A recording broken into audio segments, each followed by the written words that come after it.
जय सच्चिदानंद। विज्ञान की उत्पत्ति का स्थान मन है। कैसे? हम थोड़ा वापस जाए, मन कहाँ से आया? इस इथर में से आया। इथर में क्या है? आकाश तत्व। एक विभाग आकाश तत्व का ही इथर में आकाश, वायु, अग्नि, जल, पृथ्वी पंच तत्व से बना है, तो उसमें आकाश तत्व भी है। तो मन के अंदर आकाश तत्व भी है। मन चलता है तो आकाश तत्व के सहारे, क्योंकि मन को भी शक्ति स्रोत माना गया है। तो ईथर में है, एक हिस्सा मन को उमा से भी मिलता है। सूक्ष्म ज्ञान मन के द्वारा ही उपलब्ध हो सकता है। बनावट है, उनकी स्थिरता है, उनके साथ शक्ति भी है, वो झील पाता है। अतः जितने प्रकार के विज्ञान है, सब के सब मन के द्वारा ही प्रकाश में आए हैं। जो लोग वैज्ञानिक है, शोध संस्थान करते हैं, फिर भी उनके मन के साथ ही जुड़े और मन से ही करते हैं। मंत्र भी एक विशिष्ट विज्ञान है। जहाँ तक सृष्टि का संबंध है, मंत्र बल से भी संबंध है और योग बल से भी। अंतर मात्र केवल इतना ही है कि योग बल के द्वारा हुई सृष्टि में स्थायित्व रहता है, उनका नाश प्रकृति के नियम के अनुसार होता है, जबकि मंत्र बल के द्वारा हुई सृष्टि में स्थायित्व नहीं होता, वह विशेष समय तक ही स्थिर रहता है और अपना अस्तित्व बनाए रखता है। इसका कारण है योग बल में तीनों शक्तियाँ का समन्वय रहता है, जबकि मंत्र बल में केवल मन शक्ति और प्राण शक्ति का ही सायुज्य रहता है। एक महाशय की यहाँ दृष्टांत है।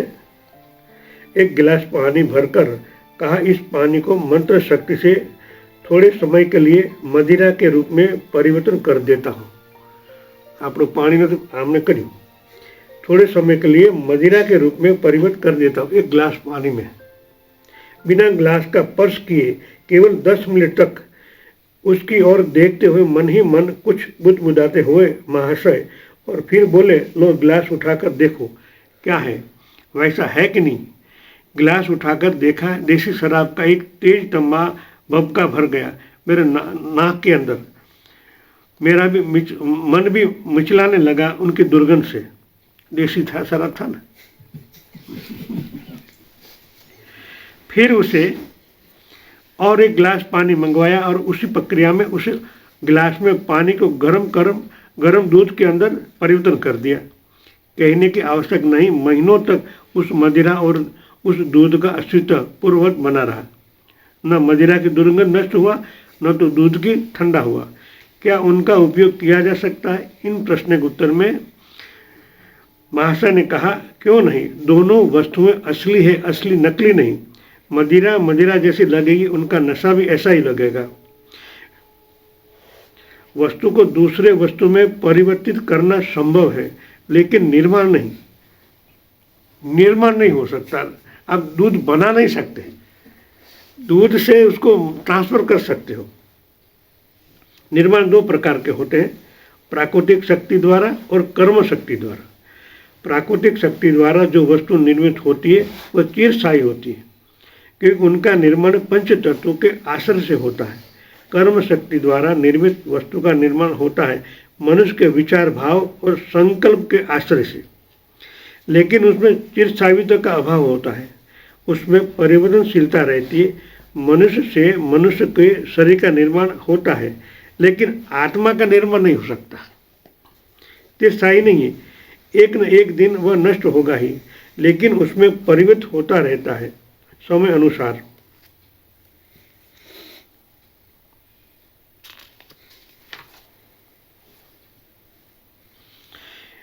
ऐसे महात्मा आज भी कई लोग हैं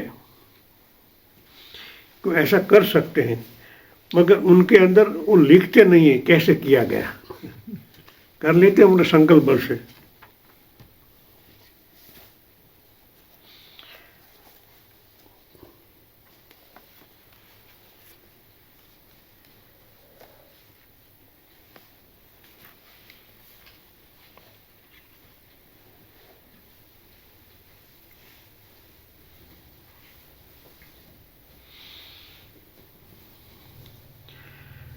कितना हुआ?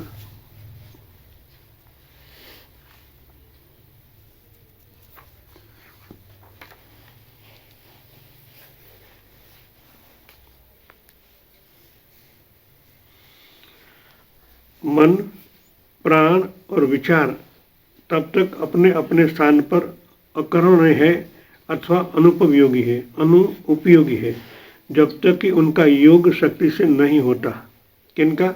मन, प्राण और विचार, मतलब मन, प्राण और संकल्प सब है हमारी बॉडी में। मन भी तो है और प्राण भी है। प्राण से गाड़ी चलती है, मन से हमारे विचार चलते हैं और शब्द भी है। मगर इन तीनों का संयोग मिलन कराना पड़ता है। जब ये मिलन होता है तो एक महाशक्ति प्रकट होती है। संकल्प करता है मन, शब्द आते हैं ब्रह्मांड से, और प्राण परमात्मा का स्वरूप है। जब ये तीन इकट्ठे होते हैं तब उपयोगी होते हैं, जब तक कि उनका योग शक्ति से नहीं होता। जुड़ना, योग माना जुड़ना, एक दूसरे के साथ जुड़ना नहीं होता, वहां तक ये कार्य नहीं होता। शक्ति युक्त होने पर मन, प्राण और विचार अपनी अपनी सीमाओं को तोड़कर असाधारण हो उठते हैं और तब उन्हें प्रचलित भाषा में मन शक्ति, प्राण शक्ति और विचार शक्ति कहा जाता है। अब प्रश्न यह है कि यह कौन सी शक्ति है? वह है आत्मशक्ति। आत्मशक्ति से तीनों सक्रिय हो सकते हैं। जैसे जैसे मन, प्राण और विचार एकाग्र, स्थिर और संयमित होते हैं, वैसे वैसे उनकी आत्मशक्ति उपलब्ध हो जाती है। जहाँ जान लेना आवश्यक है कि आत्मशक्ति का जो समष्टि रूप है उसे पराशक्ति, परमाशक्ति और आर्य शक्ति, महाशक्ति आदि नामों से संबोधित किया जाता है। इस शक्ति का व्यष्टि रूप मानव शरीर में कुंडलिनी शक्ति के रूप में विद्यमान है। जहाँ तक प्रश्न मंत्र साधना का है, उसके लिए मन शक्ति और प्राण शक्ति की आवश्यकता पड़ती है। अकेले मन शक्ति काम नहीं करती। मन के साथ जब प्राण जुड़ता है तभी वो शक्तिशाली होता है, संकल्प सिद्ध होता है। हम मन से भी कई बार विचार तो करते हैं, पर कभी पूरा होता भी है, कभी नहीं भी होता। अकेली शक्ति, मन शक्ति, मन इधर जब प्राण जुड़ता है तो सर्वव्यापी होता है, कहीं पर जा भी हो सकता है। इसलिए मन शक्ति और प्राण शक्ति दोनों को एक करना है। ये कब होते हैं? जब हम एक मंत्र उच्चार के बीच में गैप बढ़ाते हैं। आज तक लोग मंत्र तो करते हैं, ओम नमः शिवाय, ओम नमः शिवाय, ओम नमः शिवाय, ओम नमः, बीच में गैप रखते ही नहीं। संयोजन करने की जो जगह है उनको पूरी होने ही नहीं देते, इसलिए काम नहीं होता है। लाखों पुरुषण करने के बाद भी ज़्यादा परिणाम नहीं होता, मिलता है, आंशिक मिलता है, क्योंकि उनसे भी तरंग निर्मित होते ही हैं। मगर जब उसके अंदर प्राण अवतरित होता है तो प्रज्वलित हो जाता है, क्योंकि प्राण परमात्मा का स्वरूप है। उपयुक्त दोनों शक्तियों का आश्रय लेकर मंत्र साधना की तर्क बताते हैं सब। तो हमें भी जब ये याद रखना है कि जब ये कार्य करें तब गैप बढ़ाने के बाद गैप के अंदर आप जितना इन्वॉल्व होते हैं, इन्वॉल्व कौन होता है? मन। गैप के अंदर इन्वॉल्व होना है तो वहाँ तो सब उपलब्ध है। जैसे मन आया, एक साथ बन गए, मन भी शक्तिशाली बन जाता है, उनका संयोजन करता है, जागृत और अजागृत मन भी वहाँ है, तो आपकी व्यापकता बढ़ जाती है। आप जितने साथ कनेक्ट होना चाहते हैं वहाँ सब उपलब्ध है शून्य में। कोई भी सिद्धि मार्ग हो उनको भी वहाँ उतरना ही पड़ेगा, उनके बिना कोई चारा नहीं है।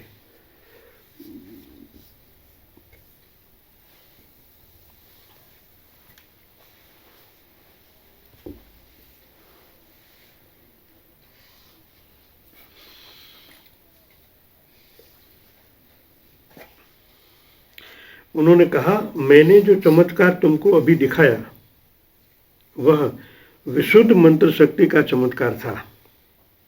ये जान लेना आवश्यक है कि तंत्र शास्त्र का जो मंत्र पक्ष है वो अत्यंत गंभीर और गूढ़ है, साथ ही विस्तृत भी है। तांत्रिक मंत्र से संबंधित 64 विद्याएं हैं, जिनमें एक है आत्मकर्षणी विद्या। लो તમારો વિષય है भाई काल संकर्षण हमारा आत्मकर्षणी विद्या कही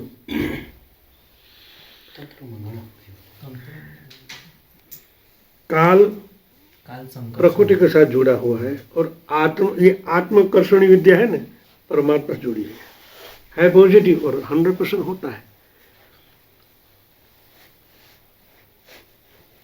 इसकी रहस्यमयता का गोपनीयता को समझ पाना अत्यंत दुर्लभ कार्य है।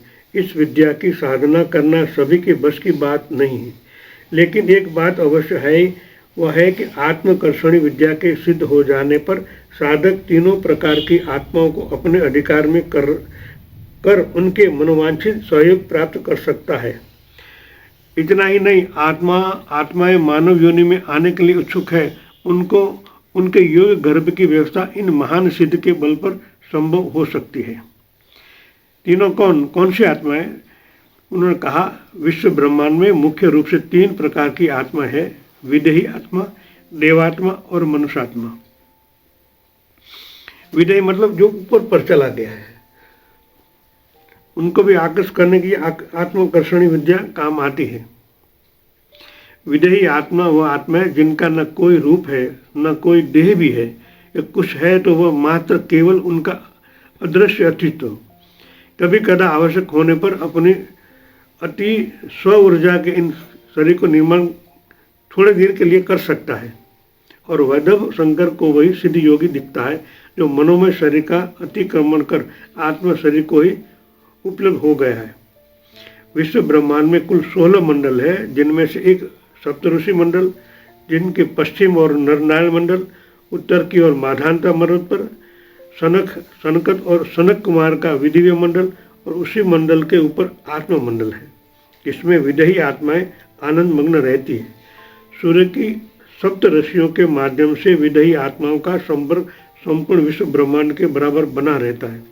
उच्च कोटि के सिद्ध साधक, योगी और संत महात्मा की आत्मा को दिव्यात्मा कहते हैं। दिव्यात्मा शरीरधारी हो या अशरीर, उनको सूर्य रश्मि के माध्यम से विदेही आत्माओं बराबर संबंध बनाए रखती है। सूर्य की किरणों के साथ वो संबंध बनाए रखती है। अभी थोड़ा ज़्यादा इसमें प्रयोग के बारे में लिखा है, मैं उनके अंदर नहीं जा रहा हूँ, तो हमारे फिर कर्म के अंदर हम उतर जाएंगे।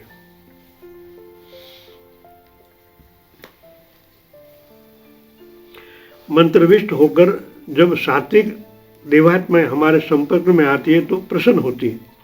उनको मनुष्य का सानिध्य सुखद प्रतीत होता है, लेकिन यह समझ लेना चाहिए कि सात्विक आत्माएं तभी हमारे संपर्क में आएगी और हमसे तभी तादात्म्य स्थापित करेगी जब हम स्वयं शरीर से, मन से और आत्मा का सात्विक होंगे।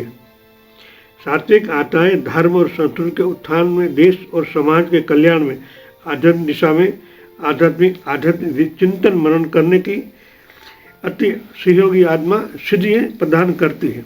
जिस तरह हमारा संबंध ज्ञानेश्वर महाराज से हुआ, ऐसे कई महात्मा से हुआ। इनका कारण, जब आप शुद्ध होते हैं तो ऐसी शुद्ध आत्माएं आपको सहयोग देने के लिए संपर्क करती है। सूर्य के किरणों द्वारा, रश्मियों द्वारा आपको संपर्क करती है और विद्याएं भी सिखाती है। जहाँ जरूर पड़ती है, गाड़ी अटकती है, तो वहाँ वो दाखिल हो ही जाते हैं। तो इनके लिए जरूरी है कि हमारा मन चित्त शुद्ध होना चाहिए, तभी हमारे संपर्क में आती है। देवात्माओं के संपर्क में रहने वाला व्यक्ति अपने विषय में तो कम, लेकिन अन्य लोगों के विषय में अधिक विचार करता है और यथा सामर्थ्य सेवा भाव से उनकी सहायता भी करता है। वह सदैव अंतर्मुखी रहता है और रहता है अपने आप में लीन। ऐसे व्यक्ति निसंदेह श्रेष्ठहीन होते हैं और उपेक्षित। अब तक हमारे देश में जितने मनीषी और महापुरुष हो चुके हैं, सभी किसी न किसी माध्यम से देवात्मा के संपर्क में रहे होंगे और उनके अहर्निश सानिध्य प्राप्त रहा होगा, इसमें कोई संदेह नहीं है। इनको भी हमें याद करके हमारे जीवन को बनाना है कि हम क्या करना चाहते हैं, किस तरह आगे बढ़ना चाहते हैं। ये सब इनके पर आधार है। आपके विचारों, आपकी चेतना कितनी शुद्ध होती है, इतनी आपको सहायता इस ब्रह्मांड से मिलती रहती है। जय सच्चिदानंद।